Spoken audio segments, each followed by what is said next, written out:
Good morning, good morning, good morning mga ka-showbiz. Para sa ating balitang showbiz sa araw na ito, mga nakakakilig moment ni David Licauco at Barbie Fortesa.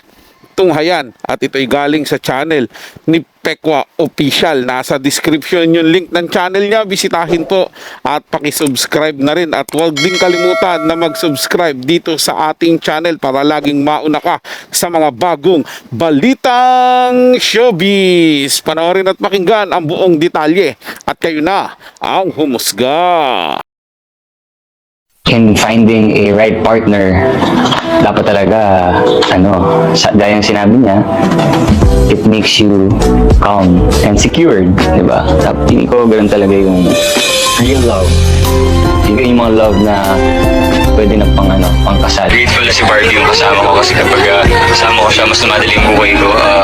Super sanay na ako sa kanya. And, somehow, she calms me down whenever kinakabahan ako. Besties, I'm Barbie Tolno. Pakikiligin namin kayo ulit sa pulang araw. No. Ideal woman to love. Someone who is smart and understanding. The best kind of love is understanding and unconditional. Yes, tinutulungan niya ako, Tito Boy. Since mahihain nga ako, siya yung parang, kaya man, gano'n. So, She's a type? Yeah, she's a type talaga. Galing. She helps me a lot. Kaya, super grateful for Barbie talaga. Oh. Can you tell? Yeah, she understands me a lot. She does? Yeah. Oo. And siya rin? Oo. Of course, I understand her.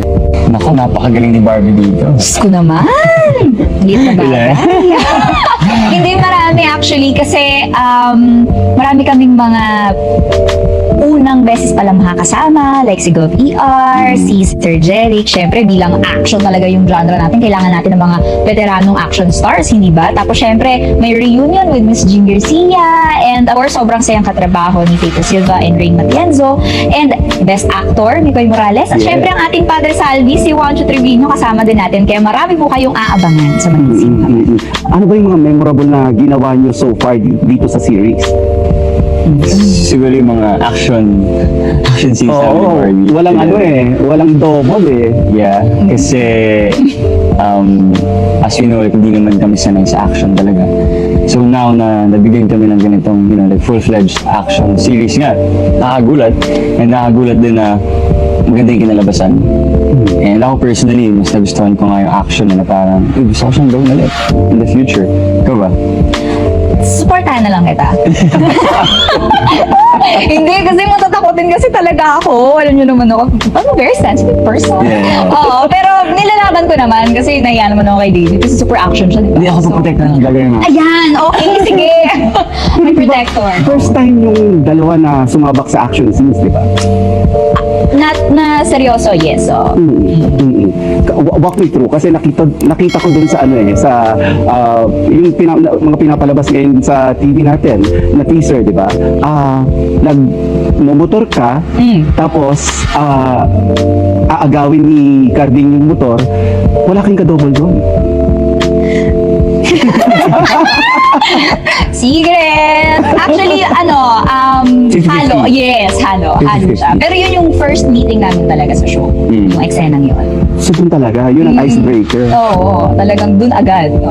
Wala pong duda mga ka-showbiz, sobra pong nakakakilig kapag magkasama itong barda na to, si David Licauco at Barbie Fortesa.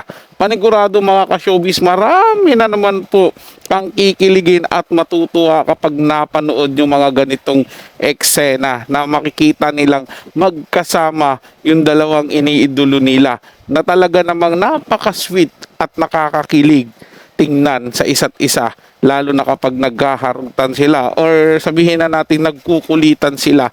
Napaka-normal lang po ng mga damdaming ipinapakita nila mga ka-showbiz. Talaga namang masasabi natin na sana'y magkatuluyan na talaga silang dalawa at wala nang makakapigil kung ano mang meron sa kanila ngayon. At mas maganda sana kung yung mga nakikita natin na kakiligan at kasiyahan nilang dalawa ay magtuloy-tuloy at mauwi po sila doon sa tinatawag natin na pagsasama habang buhay. Meaning to say mga ka-showbiz, at makikita natin sila na lumalakad na patungo sa altar ng sumpaan at magpapalitan ng I Do. Para sa mga bagong balitang showbiz, ugaliing tumutok dito sa ating channel at mag-subscribe at i-hit ang notification bell para laging mauna ka sa mga bagong balitang showbiz.